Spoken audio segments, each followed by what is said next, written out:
Cumprimento a todos com a paz do Senhor Jesus. Amém, meus irmãos? Graças a Deus por esta noite especial, estar aqui com os irmãos. Eu quero pedir a todos para abrir a Bíblia no Evangelho de Mateus, capítulo de número 6.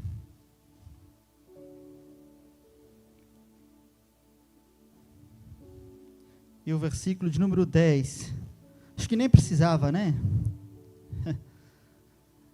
Mateus 6 e 10. Se até o final do ano a igreja não decorar, acho que não tem essa possibilidade. Não tem nem o que dizer o que pode acontecer, né? De tão fácil que é. Então eu quero ler de acordo com o nosso tema nessa noite, que diz assim: venha o teu reino, seja feita a tua vontade, assim na terra como no céu. Vamos ler juntos? Quando eu falar 3, para ficar melhor. 1, 2, 3. Venha o teu reino, seja feita a tua vontade, assim na terra como no céu. Amém. Sente em nome de Jesus.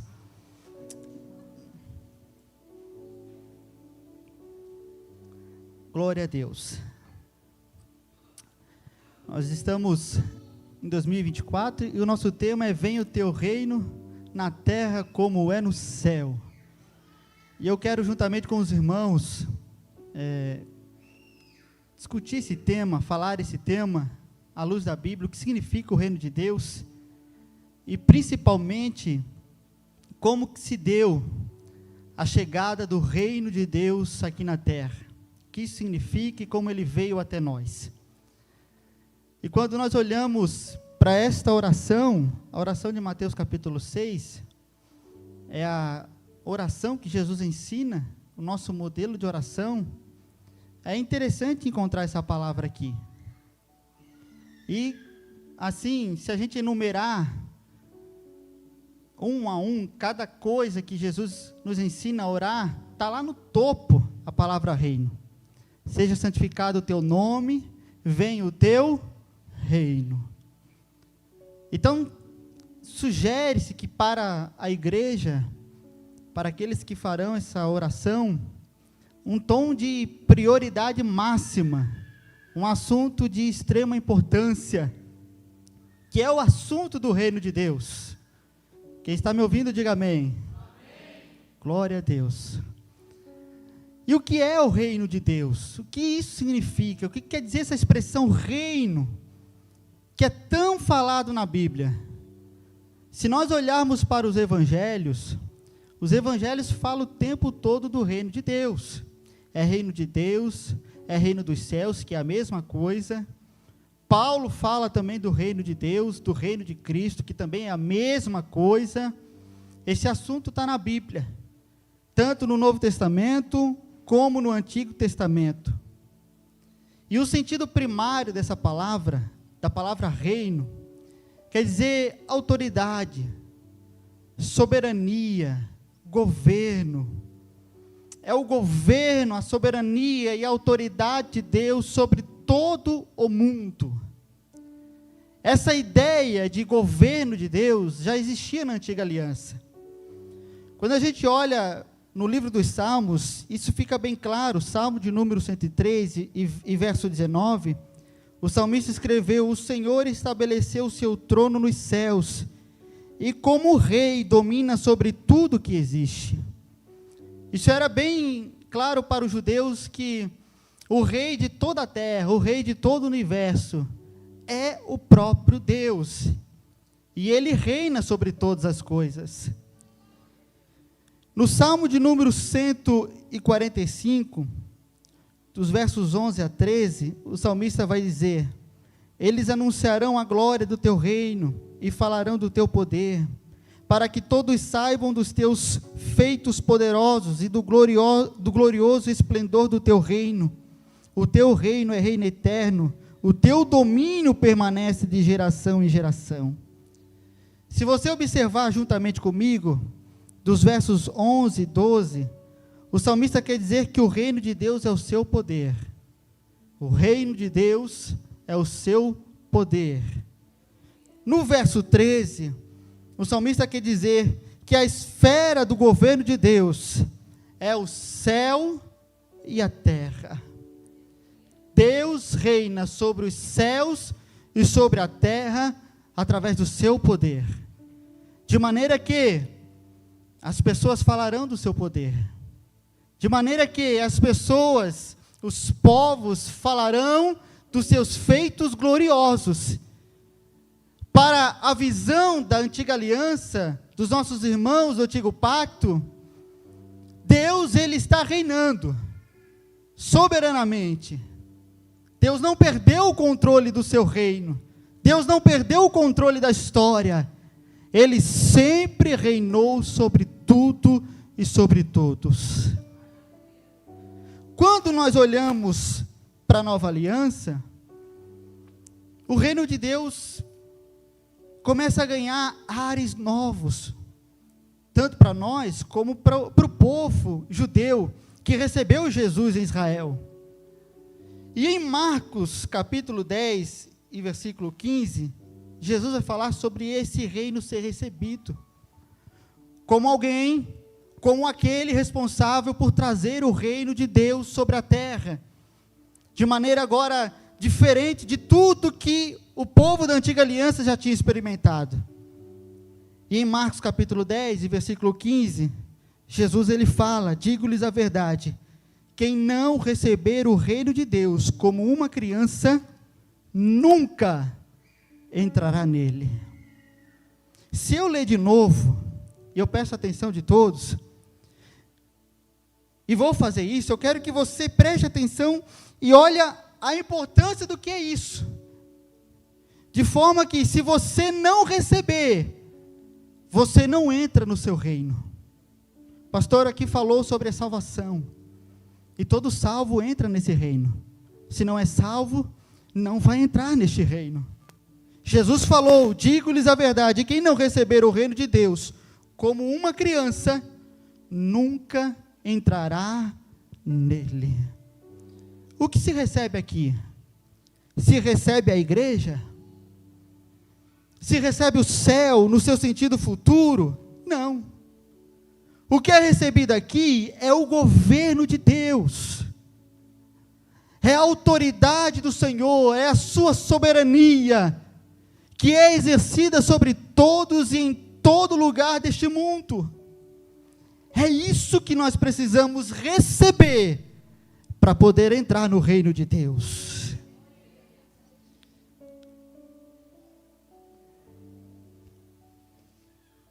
Mas aqui surge algo onde nós vamos nos aprofundar, que é o seguinte: se Deus ele reina de maneira soberana, se Ele está reinando nos céus e na terra, como que isso de fato influencia a minha e a sua vida? Como que isso chega até nós?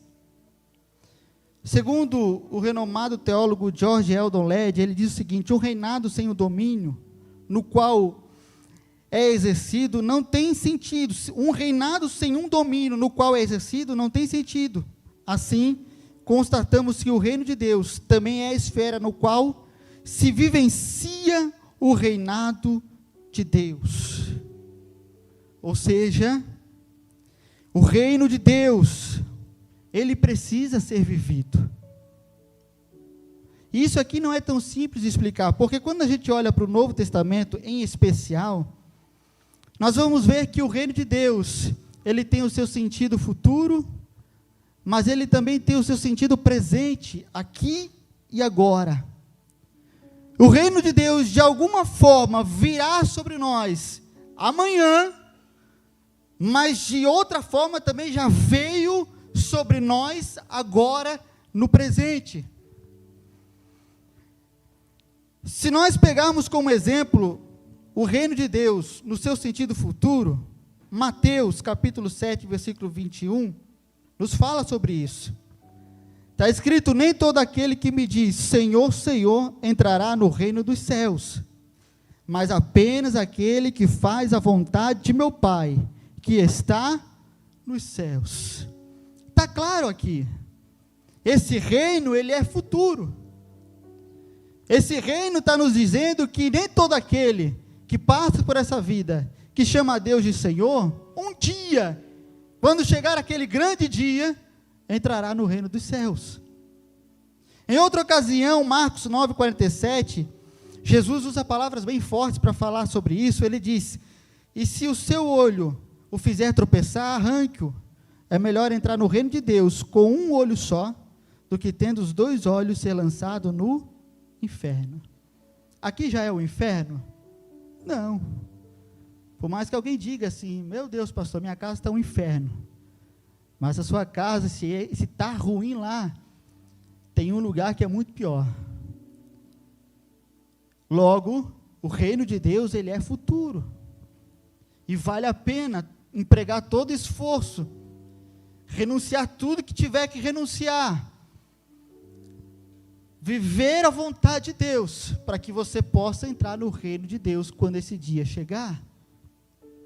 Mas olha que coisa interessante, assim como ele é futuro, ele também é presente, ele está entre nós. No Evangelho de Mateus, no capítulo 21 e no versículo 31, Jesus, ele falando aos seus discípulos, falando às pessoas que estavam ali, ele diz: qual dos 2 fez a vontade do Pai? O primeiro, responderam eles. Jesus lhes disse: digo-lhes a verdade, os publicanos e as prostitutas estão entrando antes de vocês no reino de Deus. Ou seja, pastor Eliézer, Jesus, ele estava pregando, trazendo o reino de Deus, enquanto estava nessa terra. As pessoas que mais tinham conhecimento a respeito das Escrituras, que eram os líderes religiosos, os fariseus, os sacerdotes, os doutores da lei, eles deviam ser os primeiros a entrar no reino de Deus, porque eles conheciam a história bíblica, eles conheciam a história do Messias que viria para reinar, porém eles não estavam aceitando Jesus, aquele que estava diante deles, como o próprio Messias.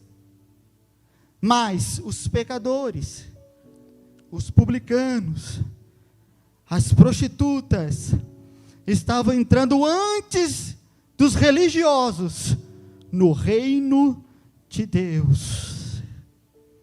Por quê? Porque o reino de Deus, ele é futuro, mas ele está aqui agora presente. O reino de Deus está entre nós. O reino de Deus é amanhã, mas o reino de Deus também é hoje. Por isso que quando nós oramos, venha o teu reino, nós estamos orando nesses 2 sentidos. Senhor, venha o teu reino. Tanto no seu sentido futuro, amanhã, como agora. Venha o teu reino agora. Venha o teu reino na sua totalidade, no presente. Venha o teu reino entre nós. E como é que vem esse reino? Como esse reino veio até nós? Eu vou dizer uma palavra e eu vou pedir para você gravar essa palavra. Que a gente diz o seguinte: as coisas boas não vêm fácil. Não é assim, Alex? Se fosse fácil, não era bom. É assim que a gente diz. E o reino de Deus também não veio fácil. O reino de Deus, ele foi conquistado. Diga isso comigo: conquistado. Vamos lá no 3, 1, 2, 3. O reino de Deus, pastor Dirceu, ele foi conquistado. E como? Primeiro, Deus se tornou humano em Jesus, conforme sempre prometera.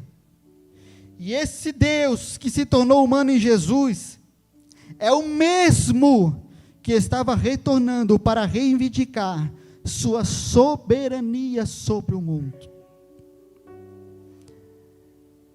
Eu quero pedir para o Link colocar Ezequiel capítulo 34, verso 11, e vamos ler o verso 12 também.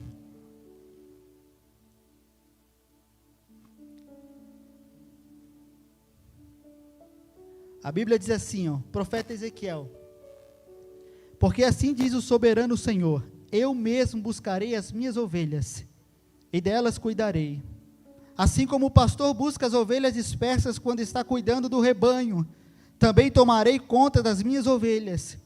Eu as resgatarei de todos os lugares, para onde foram dispersas, num dia de nuvens e de trevas. Quando o profeta Ezequiel faz referência a pastores aqui, é uma referência aos líderes de Israel daquela época, aos oficiais, os líderes que pastoreavam o povo de Deus. E quando esses líderes, os líderes da nação de Israel, os oficiais do povo de Deus, falhassem na sua tarefa, quando eles começassem a molestar o povo de Deus, ao invés de nutri-los, o que aconteceria? O profeta ele fala, o próprio Deus desceria para pastorear as suas ovelhas. No mesmo capítulo, no versículo 23 e no versículo 24, o profeta diz: porei sobre elas um pastor, o meu servo Davi, e ele cuidará delas e será o seu pastor. Eu, o Senhor, serei o seu Deus, e o meu servo Davi será o líder no meio delas. Eu, o Senhor, falei. Se antes os pastores que o profeta fala eram os líderes daquela época, quem é o pastor que está sendo falado agora? Quem é o servo Davi que cuidará dessas ovelhas? Aqui, Ezequiel deixa em aberto, ao mesmo tempo que parece que ambos são o pastor, tanto Deus como Davi. No texto diz que Deus fará o resgate, mas Davi cuidava do rebanho, o qual continuará pertencendo a Deus. É isso que está no texto. Mas quando a gente vai para o Novo Testamento, e Jesus já veio entre nós, Jesus desceu na terra, Deus se fez homem em Jesus. Jesus está lá em João, capítulo de número 10, e de repente ele vai tomar para si estas palavras, as palavras do profeta Ezequiel, e ele começa a dizer, João capítulo 10 e versículo 11, eu sou o bom pastor, conheço as minhas ovelhas, e elas me conhecem. Desculpa, João 10 e 11, eu sou o bom pastor, e o bom pastor dá sua vida pelas ovelhas. Agora sim, versículo 14, Lincoln, ele diz, eu sou um bom pastor, conheço as minhas ovelhas, e elas me conhecem, assim como o Pai me conhece, e eu conheço o Pai, e dou a minha vida pelas ovelhas. Tenho outras ovelhas que não são deste aprisco, é necessário que eu as conduza também, elas ouvirão a minha voz, e haverá um só rebanho, e um só pastor. Quando Jesus fala isso daqui, eu peço para você redobrar sua atenção, porque eu já vou chegar onde eu quero, eu tenho um objetivo nessa noite. Jesus começa a falar que esse pastor, porque os líderes de Israel falharam em cuidar do rebanho de Deus, e que quando eles falhassem, o próprio Deus desceria, reivindicaria o seu trono, e ele seria o pastor sobre as suas ovelhas. E quando Jesus começa aqui, na reta final do seu ministério, a falar que esse pastor, na verdade é ele, e que ele dá a vida pelas suas ovelhas, e que as suas ovelhas conhecem a sua voz, e que ele tem apenas, não as ovelhas de Israel para cuidar, mas agora ele tem ovelhas de outros lugares. O povo começa a ficar em suspense, José. Começa a ver burburinhos na cidade, começa a ver conversa daqui, conversa dali. Por quê, pastor? Porque o povo daquela época, o povo da época de Jesus conhecia muito bem a profecia de Ezequiel, eles conheciam as escrituras. O povo de Deus, por causa da desobediência ao Senhor, antes de Jesus pisar nessa terra, ele foi levado cativo para a Babilônia. Quando eles voltam da Babilônia, eles voltam para Jerusalém, nada era como antes. O templo não era como o templo de Salomão, pastor. Eles não tiveram de volta o seu reinado como pensavam que iam ter de novo. Eles sempre eram dominados por alguém. Alguém sempre subjugou os judeus. Então nasce, a partir da vinda do povo de Deus, do cativeiro da Babilônia, até os dias de Jesus, uma expectativa enorme, que não adianta rei humano. A única solução para os seus problemas seria o próprio Deus cumprir a sua promessa, descer na terra e reinar sobre eles. Havia uma expectativa muito grande, uma esperança, eles aguardavam o Messias, e de repente Jesus aparece e começa a citar os profetas. Em um dia ele entra numa sinagoga, ele pega o livro do Senhor, o livro do profeta Isaías, e começa a dizer: chegou o ano aceitável do Senhor, e essa palavra se cumpre hoje em mim. Outro dia Jesus está falando: esse pastor que Ezequiel falou sou eu sou o bom pastor, que dá a sua vida pelas ovelhas. É por isso, preste bem atenção nisso daqui, é por isso, que quando a gente olha para a história dos discípulos, a gente fica se perguntando por que é que eles não entendiam a mensagem de Jesus, por que é que eles não entendiam a mensagem do Mestre, e brigavam entre eles para quem seria o maior no reino de Deus, porque todo judeu naquela época conhecia muito bem as Escrituras, e eles aguardavam o reino como tinham os outros reinos, onde o seu rei reinaria em um palácio. Eles aguardavam um reino onde os limites geográficos de Israel seriam restaurados. Eles aguardavam um rei que pegaria o seu povo e libertaria o seu povo do jugo de Roma. Era isso que eles estavam esperando. Por isso que eles começam a falar para Jesus, e eles dizem a Jesus: mestre, leia depois na sua casa, mestre, por que o Senhor nos deixa em suspense? Se é o Senhor esse pastor, diga logo para nós que é você. Mas Jesus não podia fazer isso. E por que ele não fazia isso? Porque ele não queria que o seu reino fosse como os demais reinos. Se ele falasse isso diretamente, ele estaria dizendo: olha, eu sou ele, então está na hora, pode me pegar e me coroar rei. E Jesus nunca quis isso. Quando tentaram fazer isso, Jesus fugiu do meio da multidão, porque ele queria redefinir a noção do reino. Jesus queria redefinir a noção de reino que eles tinham na mente deles. E que noção era essa? Para Jesus, para o seu reino, ele não precisava de um palácio, porque uma manjedoura já serve. Para Jesus, para o seu reinado, ele não necessariamente precisa atacar Roma, pois o que lhe interessa de fato é atacar o reino de Satanás, porque ele veio para desfazer as obras do inimigo. O seu reino não se limita a limites territoriais, à geografia de Israel, porque segundo o profeta Ezequiel, o seu reino seria de mar a mar. Ele quer reinar sobre todo o mundo. Ele não precisa de um templo físico mais, porque agora ele disse que chegou o tempo que os verdadeiros adoradores adorariam ao Pai em espírito e em verdade.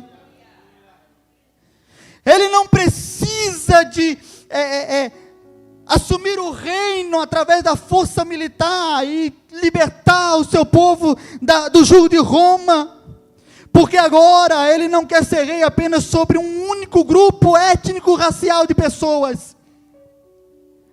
Ele quer reinar sobre homens de todas as tribos, línguas e nações. Jesus estava redefinindo o conceito de reino que aquelas pessoas tinham na cabeça. Jesus conquista o seu reino sendo o próprio Deus encarnado na terra, para reivindicar tudo que havia prometido na antiga aliança, de que ele mesmo reinaria sobre o seu povo. E a forma que Jesus escolhe para estabelecer esse reino é no mínimo inusitado. Se o propósito de Cristo é estabelecer o reino, o seu meio, o meio pelo qual ele se utiliza para fazer isso, é o seu sofrimento. Em Isaías, o Lincoln vai colocar na tela para nós, em Isaías capítulo 51, versos 9 e 10, o profeta vai falar sobre o braço do Senhor. No versículo 9 ele diz: desperta, desperta, veste-te de força, ó braço do Senhor, acorda, como em dias passados, como em gerações de outrora. Não fosse tu que cortasse o monstro dos mares em pedaços, que transpassasse aquela serpente aquática? Não foste tu que secaste o mar, as águas do grande abismo, que fizeste uma estrada nas profundezas do mar, para que os redimidos pudessem atravessar? O profeta está fazendo referência ao êxodo, a retirada do povo do Egito para a terra de Canaã, dizendo e falando ao braço do Senhor: vem, nos resgata outra vez. Olha a continuidade dessa temática em Isaías 52 e 10 agora. Em Isaías capítulo 52, verso 10, o profeta profetiza: o Senhor desnudará o seu santo braço, à vista de todas as nações, e todos os confins da terra verão a salvação do nosso Deus. Imagine você, judeu daquela época, ouvindo essa palavra. O que você pensa? Ele vem, o braço do Senhor, ele vem, vai nos resgatar como resgatou os nossos antepassados do Egito. O braço do Senhor será revelado diante de todas as nações, até os confins da terra, e todos verão a salvação de nosso Deus. Mas aí, em Isaías capítulo 53, versículos 1 a 7, todos ficam sem entender,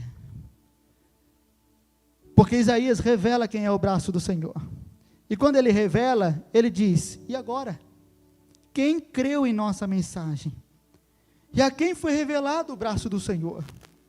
Ele cresceu diante dele como um broto tenro, e como uma raiz saída de uma terra seca. Ele não tinha qualquer beleza ou majestade que nos atraísse, nada em sua aparência para que o desejássemos. Foi desprezado e rejeitado pelos homens, um homem de tristeza, e familiarizado com o sofrimento, como alguém de quem os homens escondem o rosto. Foi desprezado e nós não o tínhamos em estima. Certamente ele tomou sobre si as nossas enfermidades, e sobre si levou as nossas doenças. Contudo, nós não o consideramos castigado por Deus, mas por ele atingido e afligido, mas ele foi transpassado por causa das nossas transgressões, foi esmagado por causa de nossas iniquidades. O castigo que nos traz a paz estava sobre ele, e pelas suas pisaduras nós fomos curados. Todos nós, tal qual ovelhas, nos desviamos, cada um de nós se voltou para o seu próprio caminho, e o Senhor fez cair sobre ele a iniquidade de todos nós. Ele foi oprimido, afligido, contudo não abriu a sua boca. Como um cordeiro foi levado para o matador, e como uma ovelha que adiante de seus tosqueadores fica calada, ele não abriu a sua boca. Você consegue entender? Que esse braço do Senhor, quando ele é revelado, quando ele é desnudado, o próprio povo dele não dá crédito à pregação, pastor. O próprio povo, quando olha para ele, não vê beleza, não vê formosura, não havia nada nele que o desejasse, não havia nada nele que o atraíssem, porque o que havia de beleza em um Cristo, que para conquistar o seu reino, escolhe como meio a morte da cruz. Não havia beleza. É isso aqui, irmão. Isso aqui é o centro da mensagem que eu tenho para você nessa noite. Quando Jesus entra em Jerusalém, quando Jesus está entrando em Jerusalém, como que Jesus entra em Jerusalém? Quem lembra do texto bíblico? Como é que Jesus entra em Jerusalém? Como é que Jesus entra em Jerusalém? Montado aonde? Montado em um jumentinho.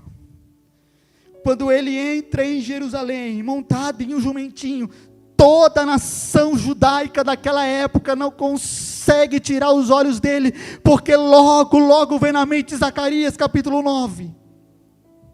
Logo vem na mente Zacarias capítulo 9, versos 9 e 11, porque o profeta tinha dito: alegre-se muito, cidade de Sião, exulte Jerusalém, eis que o seu rei vem a você, justo e vitorioso, humilde e montado num jumento, um jumentinho, cria de jumento. Ele destruirá os carros de guerra de Efraim, e os cavalos de Jerusalém, e os arcos de batalha serão quebrados. Ele proclamará paz às nações, e dominará de um mar a outro, do Eufrates até os confins da terra. Quanto a você, por causa do sangue da minha aliança com você, libertarei os seus prisioneiros de um poço sem água. Irmão, imagine comigo, tanta ousadia de Jesus.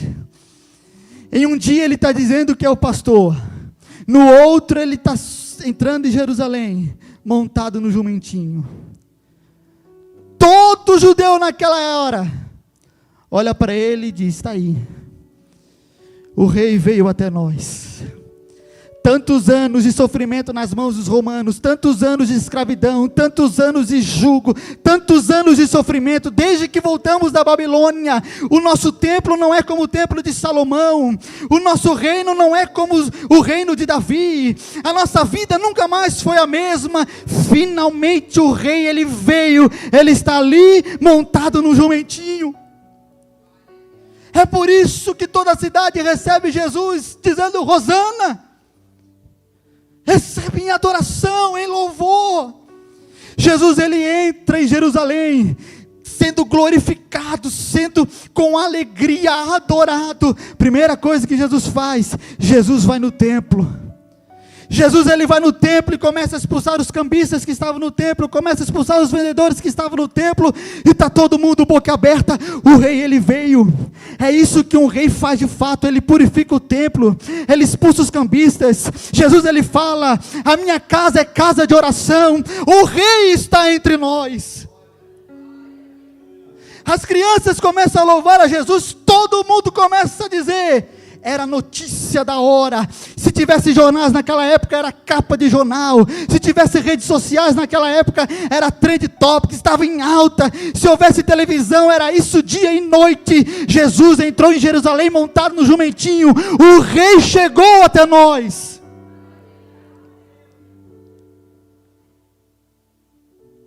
Era Páscoa. A cidade estava lotada de gente. Naquela noite, o que se falava em cada casa de Jerusalém, você viu? Vi. Ele chegou, Alex, montado no jumentinho, é o nosso rei. Estava todo mundo pronto. Você nunca parou para pensar por que Pedro estava com uma espada? No dia que os soldados chegaram para prender a Jesus, porque estava todo mundo preparado. Quando ele dá a ordem, nós expulsamos os romanos daqui, assumimos o trono e instauramos o reino de Deus na terra. Era essa notícia, era isso que se falava. Na última ceia, não tinha outra coisa para dizer. O que os discípulos estavam discutindo? Quem vai ser o maior no reino de Deus? Alguém dizia: é Pedro. Não, tem que ser João. 2 foram mais ousados, João e Tiago chegaram para Jesus: mestre, quando chegar a hora do teu reino, deixa que eu e o meu irmão se assente do teu lado. Esse era o assunto.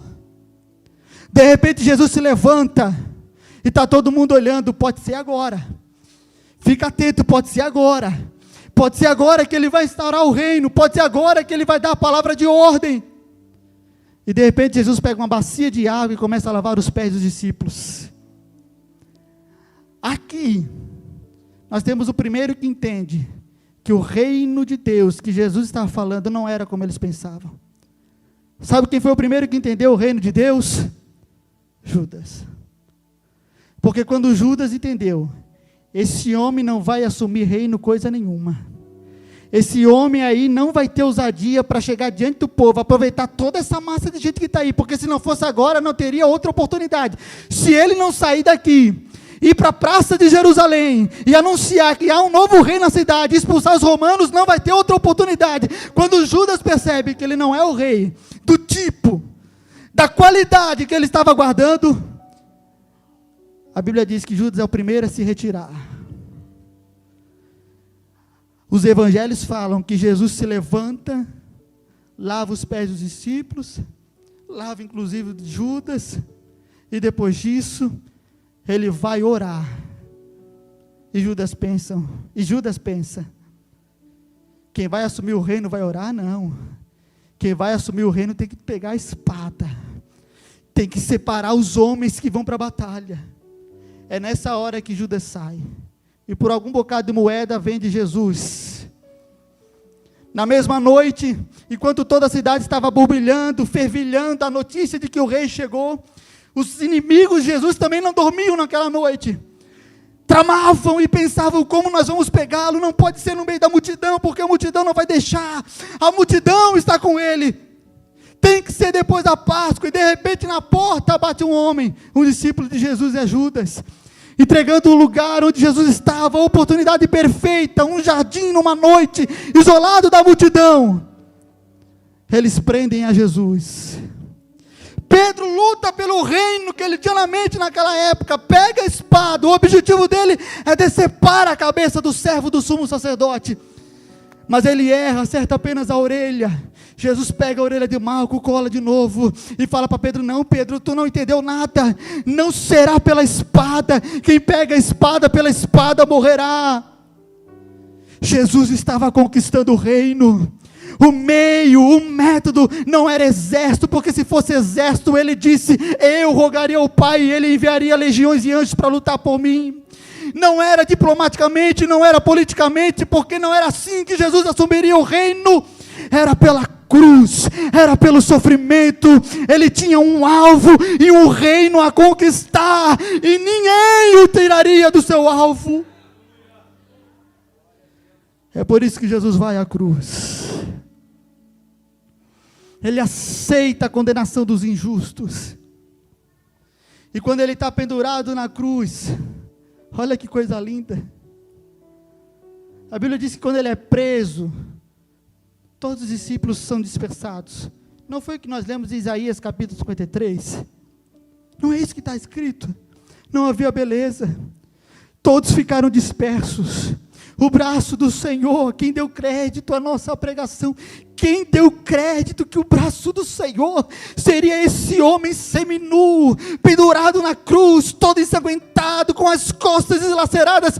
Quem imaginaria que seria dessa forma que ele assumiria o reino? Mas sobre Cristo tinha uma placa, e o que muitos não estavam entendendo, mas eu e você entendemos essa noite, o que estava escrito ali, Pilatos mandou escrever, Rei dos Judeus. Era a coroação dele, era assim que ele estava assumindo o trono. Quando ele morre, todo mundo pensou, acabou essa história de reino, não tem reino coisa nenhuma. Mas ao terceiro dia, você podia ter dado glória a Deus agora. Ao terceiro dia, o maior império daquela época, Roma. Porque Roma era o maior império daquela época, porque ninguém podia enfrentar Roma. Roma tinha um maior exército, o poder de Roma era o maior daquela época. Todos se dobravam diante da espada de Roma, mas naquele dia, a espada de Roma falhou, a espada de Roma mirou o coração do reino de Deus, que é o próprio Cristo, e essa espada mirou, e com toda a força da lei que tinham, tentaram matar Jesus, mas ao terceiro dia, ele ressuscitou.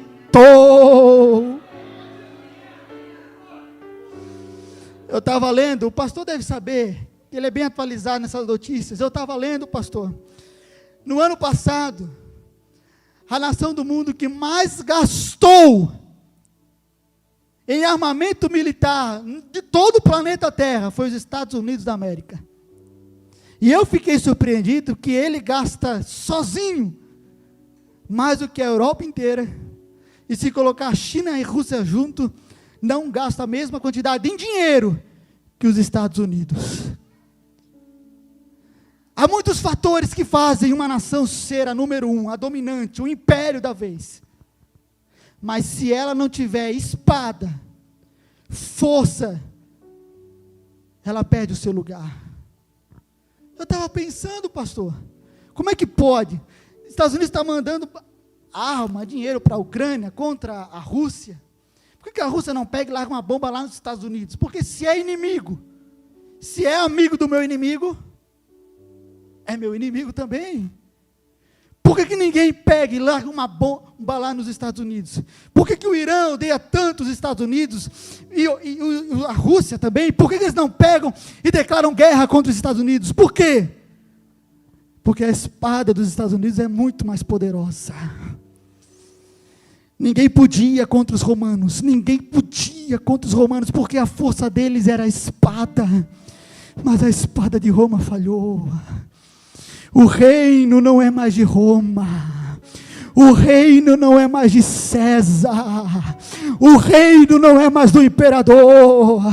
É por isso que em Apocalipse capítulo de número 5, a igreja está perseguida, César está perseguindo os crentes, César está prendendo os cristãos, e João olha no trono, quem está no trono não é César, quem está no trono é o Cordeiro. Os anjos que adoram o tempo todo o Cordeiro começam a dizer: teu é o reino é teu, o reino não é de Roma, o reino não é de César, o reino não é dos Estados Unidos, o reino não pertence a homem nenhum, teu é o reino, é o Senhor quem reina, é somente Ele quem reina. E Ele conquista isso pela cruz. É pela cruz que Ele conquista o reino. Quando você dobra os seus joelhos e diz: Senhor, venha o teu reino na terra como é no céu, você está dizendo: Senhor, tu já conquistaste o reino. Faz com que as pessoas que ainda não sabem disso, fiquem sabendo de que há um novo rei na terra, de que há um novo soberano. Quem sabe, aparentes seus que não conhecem isso, não sabem disso, pensam eles: não, Jesus que nada, a bola da vez agora é outra coisa, é curtir a vida. Não, Jesus, Ele está reinando, Ele é o rei, venha o teu reino. Aleluia. Quero pedir para você ficar de pé nessa noite.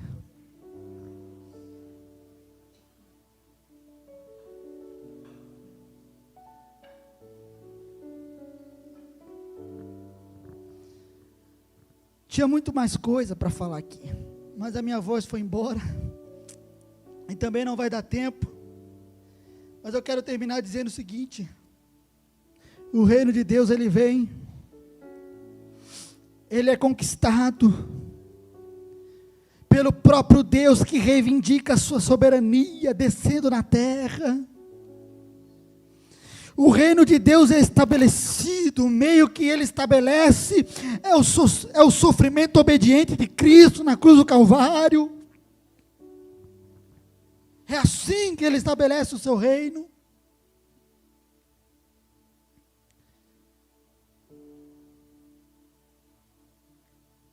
E agora que Ele está estabelecido,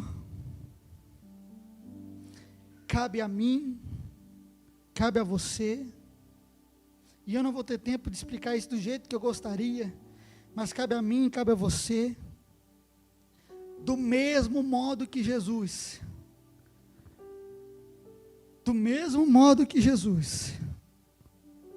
através do seu sofrimento, estabeleceu o reino de Deus na terra. Quando Jesus ele vai à cruz, os discípulos ficam confusos. Eles não entendem de imediato. Mas quando eles entendem, quando Pedro ele entende, vamos para Pedro, quando ele entende, 1 Pedro capítulo 4, verso 12 e 13, ele vai dizer o seguinte: Pedro era o cara que prometeu estar com Jesus até o final. Na hora H, ele não teve coragem, porque ele não entendeu que reino era esse. Mas depois que ele entendeu, ele vai dizer: amados, não se surpreendam com o fogo que surge entre vocês, para os provar, como se algo estranho lhes estivesse acontecendo, mas alegrem-se à medida que participam dos sofrimentos de Cristo, para que também, quando a sua glória, o que o reino de Deus está fazendo? Está revelando a glória de Deus. Vocês exultem com alegria, com grande alegria. Paulo, no capítulo 1 de Colossenses, versículo 24, ele vai dizer: agora me alegro em meus sofrimentos por vocês, e completo no meu corpo o que resta das aflições de Cristo, em favor do seu corpo, que é a igreja. Agora que o reino de Deus veio até nós, que o reino de Deus chegou, que ele foi conquistado, são os sofredores que trazem o reino de Deus, que compartilham o reino de Deus. Apocalipse 12, versículo 10 e 11, está escrito: então ouvi uma voz do céu que dizia: agora veio a salvação, o poder e o reino do nosso Deus, e a autoridade do seu Cristo, pois foi lançado fora o acusador dos nossos irmãos, que os acusa diante do nosso Deus dia e noite. Agora observe, eles o venceram pelo sangue do Cordeiro, e pela palavra do testemunho, que deram diante da morte, não amaram a própria vida. Quando você ora: Senhor, veio o teu reino na terra como é no céu, você está dizendo o seguinte: que o teu reino ele venha, eu vou fazer parte disso. Pedro entendeu: os teus sofrimentos são os meus sofrimentos, e com alegria ele exulta em Deus. Paulo entendeu: os teus sofrimentos são os meus sofrimentos, e isso resulta em favor ao povo e à igreja e ao corpo de Cristo. E em Apocalipse, a revelação final, ele diz: o reino de Deus ele veio, e ele veio pelo sangue do Cordeiro, e pelo testemunho sofredor de todos aqueles que não amaram a sua própria vida, que não amaram a sua própria vida, que não amaram a sua própria vida e deram testemunho até mesmo diante da morte. Quando você ora: Senhor, veio o teu reino na terra como é no céu, você está dizendo: Senhor, para que isso aconteça, se tiver que sofrer, eu quero sofrer também. Para que isso aconteça, para que o reino de Deus venha na terra como é no céu, Senhor, se for pelo sangue derramado, se tiver que enfrentar a morte, que assim seja, mas assim virá o teu reino. Eu sei que para isso, para nós, crentes aqui do Ocidente, parece distante, porque a gente tem liberdade para pregar, mas vai dizer isso para as milhares e milhares de vidas, que estão nesse exato momento pregando no outro lado do mundo, sob ameaça de morte, mas não abandonam a Cristo, não recuam e continuam mesmo diante da morte, falando, anunciando que o reino de Deus chegou entre nós. Vai dizer isso para centenas e milhares de pessoas que nesse exato momento na Coreia do Norte estão presas por causa do testemunho do Evangelho. Vai dizer isso para centenas de mulheres que por causa do Evangelho de Cristo, por por causa do Evangelho de Cristo, testemunham e levam adiante o reino de Deus. Quando você ora, o reino de Deus não é mais os teus interesses. Pedro tinha os seus interesses, João tinha os seus interesses, Tiago tinha os seus interesses. Eles queriam um lugar para governar perto de Jesus. Eles queriam um cargo, eles queriam um espaço. E Jesus disse para Tiago, Jesus disse para João: eu não posso dar um lugar a vocês do jeito que vocês querem, mas uma coisa eu digo: o cálice que eu vou beber, vocês vão beber também. Vocês sofrerão como eu sofri também. Jesus está te convidando a anunciar o reino dele. Mas Ele não quer pessoas, Ele não quer homens, Ele não quer mulheres que coloquem em primeiro lugar os seus interesses.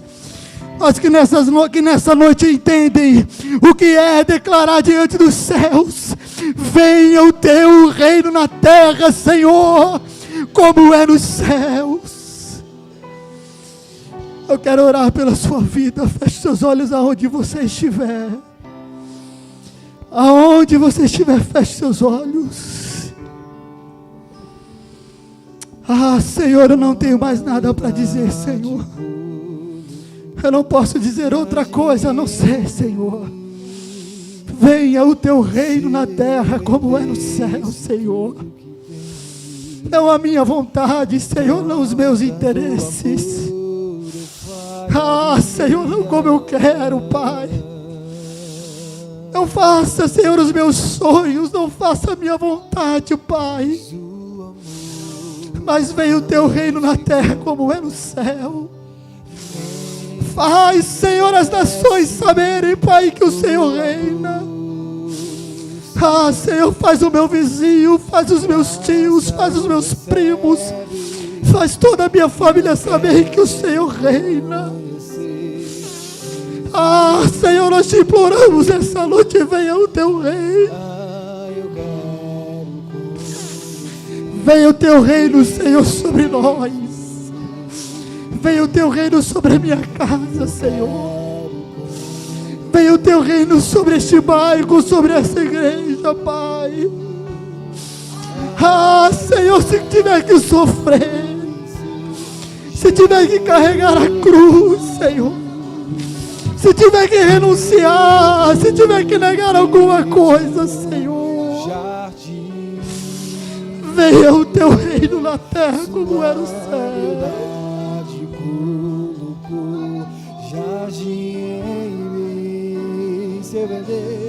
Se eu vendesse tudo que tenho, em troca do amor eu falharia.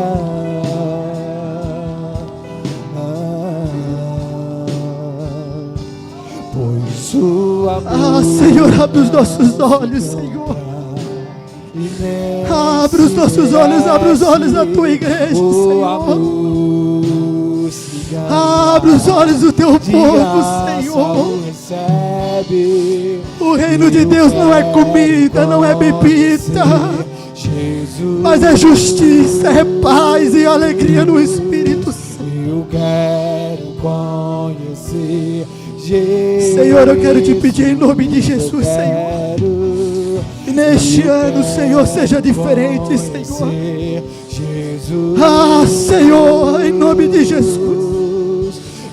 No ano passado nós declaramos, Senhor, que a seara estava madura. A seara estava madura, estava pronta para a colheita, Pai. Agora nós oramos, Senhor, venha o teu reino, Senhor. Venha o teu reino sobre nós, sobre essa igreja, sobre esse bairro, sobre essa cidade, Senhor. Em nome de Jesus.